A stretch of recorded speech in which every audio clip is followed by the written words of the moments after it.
Hello everyone, welcome back to my channel. આજે હું તમારા માટે એક યુનિક રેસિપી લઈને આવી છું, ગાજરના ઠોઠિયાની રેસિપી। અથાણા માટે આપણે ગાજરની સુકવણી કરતા હોઈએ છીએ, તો એ પરફેક્ટલી કેવી રીતે કરવી એની હું તમારા માટે રેસિપી લઈને આવી છું।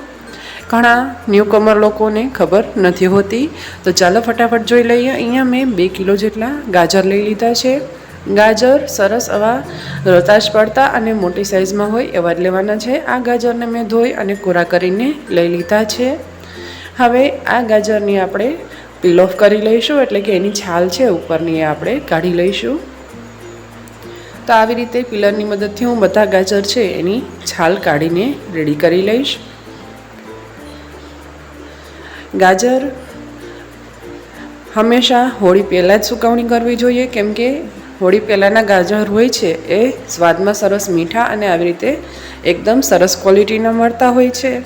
તો ફ્રેન્ડ્સ, આવી રીતે મેં બધા ગાજરને છાલ કાઢી લીધી છે અને આગળ પાછળનો ભાગ છે એ કટ કરીને રેડી કરી લીધો છે। હવે એના આવી રીતે 2 ઇંચની સાઇઝમાં રાઉન્ડ ટુકડા કરી લઈશું અને પછી એને 2 ભાગમાં ડિવાઈડ કરી અને વચ્ચેનો જે કડવાશનો ભાગ હોય, જે આપણે હંમેશા કાઢી લેતા હોઈએ છીએ, એ આપણે આવી રીતે રિમૂવ કરી દઈશું। અને જો પતલી સાઈઝ હોય ગાજરની તો એને 1/2માં કટ કરવાનું છે। તો આવી રીતે બધા ગાજરને આપણે 2 ઇંચના ટુકડામાં કટ કરી લઈશું અને પછી વચ્ચેનો જે ભાગ હોય એ આપણે કાઢી લઈશું। જ્યાં પીળાશ પડતો ભાગ હોય એમાં થોડી કડવાશ વધારે હોય છે, એટલા માટે આપણે હંમેશા અવોઇડ કરતા હોઈએ છીએ। અને જો મોટી સાઇઝ હોય તો એને આવી રીતે વચ્ચેનો ભાગ કાઢી અને પછી એને ફરી પાછું 1/2 એટલે કે 2 ભાગમાં ડિવાઈડ કરી લેવાનું છે।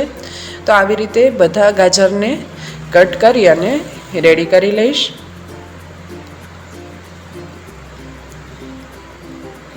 આ ગાજરને આપણે સુકવણી કરી, જે રીતે હું તમને ટિપ્સ બતાવું એ રીતે સુકવણી કરી અને પછી તમે એને આખું વરસ સ્ટોર કરી શકો છો। અત્યારે આ ગાજરના ઠોઠિયા એટલે કે ગાજરની સુકવણીની જે તમને રીત બતાવું છું, એ રીતે તમે વધારે પ્રમાણમાં બલ્કમાં ગાજરની સુકવણી કરીને રાખી દો। પછી આખા વરસમાં તમારે ગમે ત્યારે ગાજરની જે લસણિયા આપણે આથાણા ખાતા હોઈએ છીએ ગાજરના, એ કરવા હોય કે પછી કોઈ પણ રેસિપીમાં યુઝ કરવો હોય તો થોડીવાર એને પાણીમાં પલાળી અને પછી તમે એને યુઝ કરી શકો છો। તો ફ્રેન્ડ્સ, આ બધા ગાજરને મેં આવી રીતે ટુકડામાં કટ કરી લીધું છે। તમે જોઈ શકો છો બધા મેં મોટા ટુકડા જ રાખેલા છે। બહુ મોટા હોય તો એને 1/2માં હાફમાં ડિવાઈડ કરી લેવાના અને બાકી વચ્ચેનો ભાગ કટ કરીને નાખી દેવાનો। હવે એમાં આપણે 3 ટેબલ સ્પૂન જેટલું મીઠું ઉમેરી દઈશું। મીઠું આપણે અહીંયા થોડું વધારે પ્રમાણમાં જ ઉમેરવાનું છે।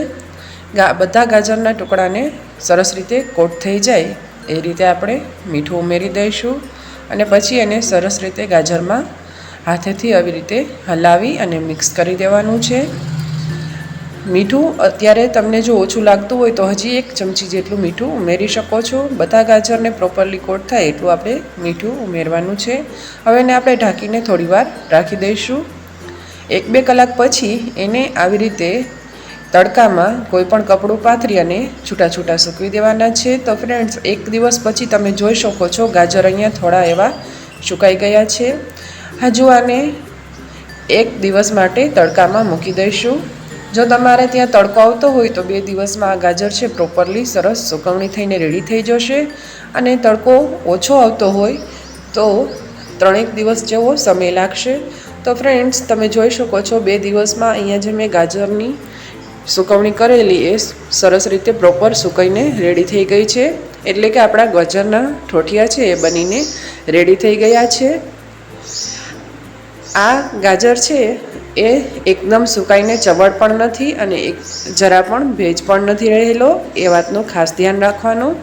સરસ મજાના પોચા અને સરસ એવા સુકાઈને રેડી થઈ ગયા છે। એને આવી રીતે કોઈ પણ એરટાઈટ ડબ્બામાં કે ઝીપલોક બેગમાં ભરી અને તમે એને સ્ટોર કરી શકો છો આખા વર્ષ માટે. અને ગોળ કેરીના અથાણા કે કોઈ પણ તીખું અથાણું બનાવતા હોઈએ એમાં યુઝ કરી શકો છો. શિયાળામાં જે આપણે લસણિયા ગાજર બનાવતા હોઈએ એ પણ તમે બનાવી શકો છો. એના માટે પહેલાં એને પલાળી દેવાના. તમને જો મારો આ વિડીયો પસંદ આવ્યો હોય તો વિડીયોને લાઇક કરજો, શેર કરજો અને ચેનલને સબસ્ક્રાઈબ કરજો.